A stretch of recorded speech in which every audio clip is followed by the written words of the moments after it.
Well,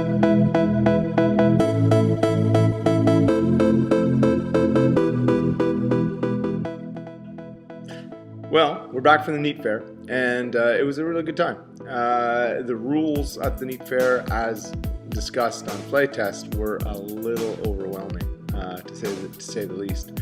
But we're back, and it was brilliant fun. Couldn't have been much better. Highlight of the entire weekend was, getting to see the FliteTest guys, and also getting to fly with David Windestål. That was pretty cool. That's something I've always wanted to do, and I got to fly with Windestål. Also, thanks to Hi-Tech, who gave me this really cool hat. How did it happen? Well, I walked into the Hi-Tech tent, I asked them a few questions, and the Hi-Tech guy said, "Hey, where'd you get that Hi-Tech patch there?" And I said, "Well, it's what came with the radio. It was in the box with the radio." And the guy says, "Oh, that's the thing we use to hold something onto the radio or something." I'm not even sure what it's used for. But anyways, I stuck this right under the patch. So they were so impressed for some reason with this little idea that they were nice enough to give me a Hi-Tech hat. They also gave me a couple of other nice things. Super nice guys. The guys at Laser Toys who were helping out FliteTest, also really super nice people, really accommodating. They actually allowed me to use their power supply to hook up my charging station to charge a couple of batteries, and they even allowed me to use their hot glue gun to repair the wing after a crash. Oops. But yeah, all in all, it was great fun. And actually, for that flight as well, David Windestål was nice enough to spot for me, so that was really cool.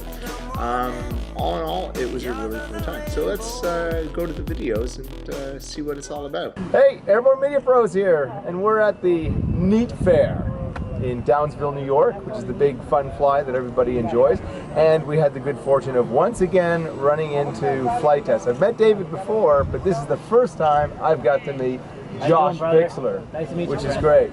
So you brought the good weather with you too now. Well, yeah, 3 days of rain? 3 days of rain. It was pretty hard.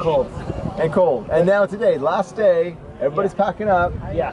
And it's beautiful. It's absolutely gorgeous. Yeah, they come. You couldn't fly anything now. But that's okay, because the people are the best part. And while it was raining and cold and windy, we got to do a lot of talking. Yeah. Absolutely. Me too. Actually, I got to meet you for the first time as well, too. Absolutely. Thank you very much. This is fantastic. I'm having a good time. And we flew together for the first time. That's right. David and I flew.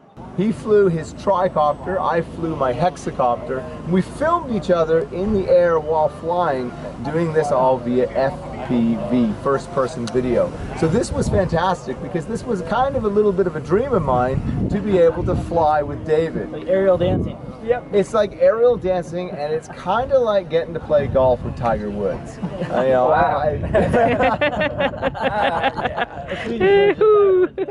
Yeah, exactly. The Swedish version. So you've had a really good time here. You've met a lot of people. People are great. You've had the food. The people are fantastic. You flew a big wing, I noticed. It looked like you had 2 props on. We've had a lot of fun with that big wing. Yeah, the Kraken, or what do you call it? I think we're gonna have to call it the Kraken or something. We don't even know what to call it. It was a science experiment in the wee hours of the night, a couple nights back before we got the opportunity to go on Fox News.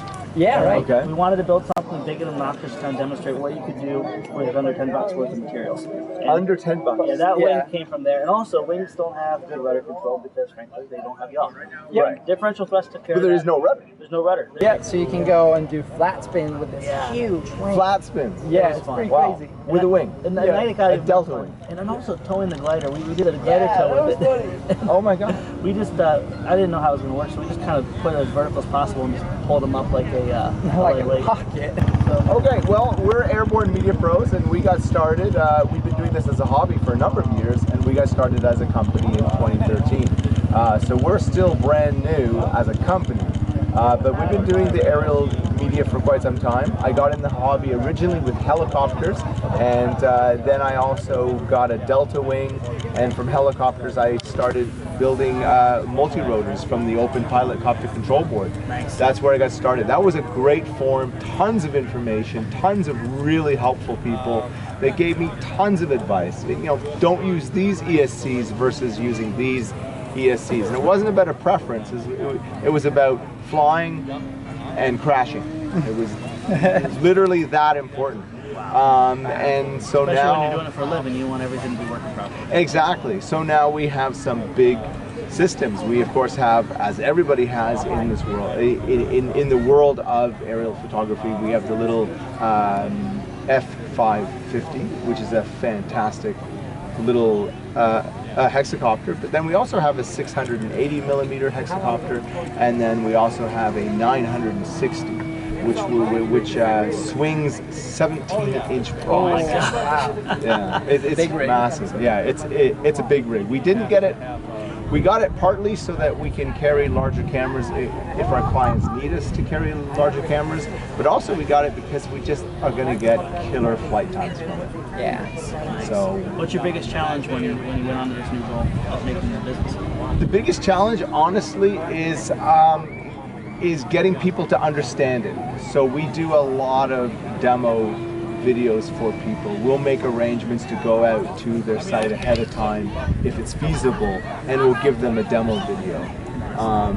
Now there are some people out there who say, oh wow, you know, that's a really great video, can we put it on our Facebook page? And we say, well, you know, it's kind of defeating the purpose of what we're doing here. So there's a bit of a challenge there. As far as flying goes, it's pretty straightforward. We're Transport Canada approved. So we go through. So you're legal. Yeah, we're legal. We actually get what's called an SFOC, a Special Flight Authorization Certificate, which is great. And then in some cases, we even have to file a NOTAM. Well, it was a pleasure getting to meet you too. Thank you very much. No It's a problem. pleasure to meet you too. Yeah, and I thanks. really want to see you guys again and again. Let's go fly something. Let's go fly something. Okay, Dave and I are going to go.